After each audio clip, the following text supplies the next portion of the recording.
Hello, welcome to Geojit spotlight. ഇപ്പോൾ വിപണിയിലെ ഒരു പ്രത്യേക trend mid and small cap സെഗ്മെൻറ്റിലെ, പ്രത്യേകിച്ച് സ്മോൾ ക്യാപ്പിലെ കറക്ഷൻസ് ആണ്.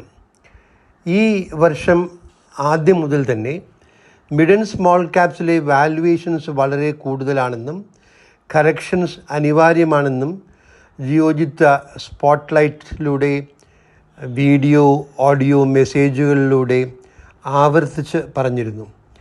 ഫെബ്രുവരി 8 പീക്ക് വാല്യുവേഷൻസിൽ നിന്ന് 10% കറക്ഷനാണ് നിഫ്റ്റി സ്മോൾ ക്യാപ് ഇൻഡെക്സിൽ സംഭവിച്ചിട്ടുള്ളത്. മാർച്ച് മാസത്തിൽ ഇന്നലെ വരെ മാത്രം 6% കറക്ഷൻസ് ഉണ്ടായിട്ടുണ്ട്.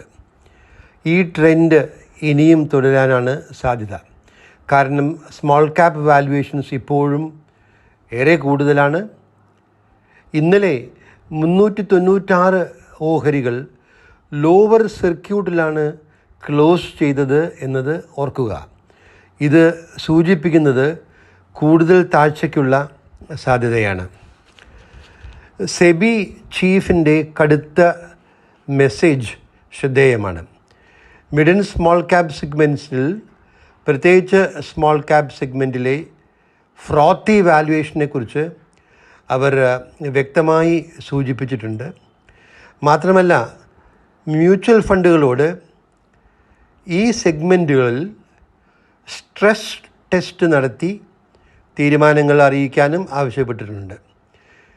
വാല്യുവേഷൻസിനെ സംബന്ധിച്ചും അതുപോലെ വിപണിയിലൊരു കാര്യമായിട്ടുള്ള കറക്ഷൻ ഉണ്ടാവുകയാണെങ്കിൽ ലിക്വിഡിറ്റി പ്രശ്നം ഉണ്ടാവുമോ, എത്രമാത്രം ഓഹരികൾ വിറ്റ് പണമാക്കാൻ സാധിക്കും മുതലായിട്ടുള്ള ആ ലിക്വിഡിറ്റി കാര്യങ്ങൾ, ഇതൊക്കെയാണ് സ്ട്രെസ് ടെസ്റ്റിൽ ഉദ്ദേശിക്കുന്നത്. അപ്പോൾ ഇതൊരു ശ്രദ്ധേയമായിട്ടുള്ളൊരു നടപടിയാണ്. വേറൊരു പ്രധാനമായിട്ടുള്ള സൂചന, പ്രമുഖ മ്യൂച്വൽ ഫണ്ടായ ICICI പ്രൂ മ്യൂച്വൽ ഫണ്ട് അവരുടെ മിഡ് ആൻഡ് സ്മോൾ ക്യാപ് സ്കീമുകളിൽ ലംസം ഇൻവെസ്റ്റ്മെൻറ്റ് തൽക്കാലം നിർത്തുന്നതായി അറിയിച്ചിട്ടുണ്ട് എന്നതാണ്. നേരത്തെ SBI സ്മോൾ ക്യാപ് ഫണ്ടും നിപ്പോൺ സ്മോൾ ക്യാപ് ഫണ്ടും ലംസം ഇൻവെസ്റ്റ്മെൻറ്റ് തൽക്കാലത്തേക്ക് നിർത്തിയിരുന്നു. ഇതെല്ലാം സൂചിപ്പിക്കുന്നത് ബ്രോഡർ മാർക്കറ്റിൽ വാല്യുവേഷൻസ് വളരെ കൂടുതലാണ്, അൺസസ്റ്റൈനബിൾ ആണ് എന്നതാണ്. അതേസമയം മിഡ് ക്യാപ്സിൽ നല്ല വളർച്ചാ സാധ്യതയുള്ള ക്വാളിറ്റി സ്റ്റോക്സ് ഉണ്ട്. ഇവയിൽ കറക്ഷൻ സംഭവിക്കുമ്പോൾ ബൈയിങ് സംഭവിക്കും എന്ന കാര്യം കൂടെ ശ്രദ്ധിക്കണം. ചുരുക്കി പറയുകയാണെങ്കിൽ ക്വാളിറ്റിക്കും ഗ്രോത്ത് പ്രോസ്പെക്ട്സിനും കൂടുതൽ ഊന്നൽ നൽകണം. എന്ത് വില കൊടുത്തും ഈ സെഗ്മെൻറ്റ്സിലെ ഓഹരികൾ വാങ്ങുന്നത് അപകടകരമായിരിക്കും.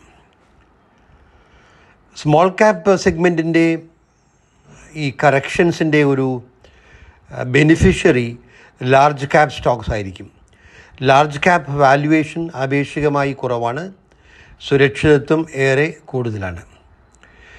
ഉയർന്ന വാല്യുവേഷൻസിന് പുറമെ വിപണിയിലെ മറ്റ് ചില അനഭിലഷണീയമായ പ്രവണതകളെക്കുറിച്ചും സെബി വിരൽ ചൂണ്ടിയിട്ടുണ്ട്. IPO മാർക്കറ്റിലെ ചില മാനിപ്പുലേഷൻസ്, ഉദാഹരണം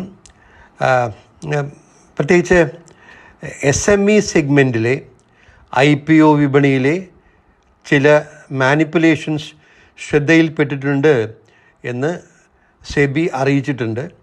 കൂടുതൽ ഡേറ്റ എടുക്കുകയാണ് എന്ന് സെബി വ്യക്തമാക്കിയിട്ടുണ്ട്.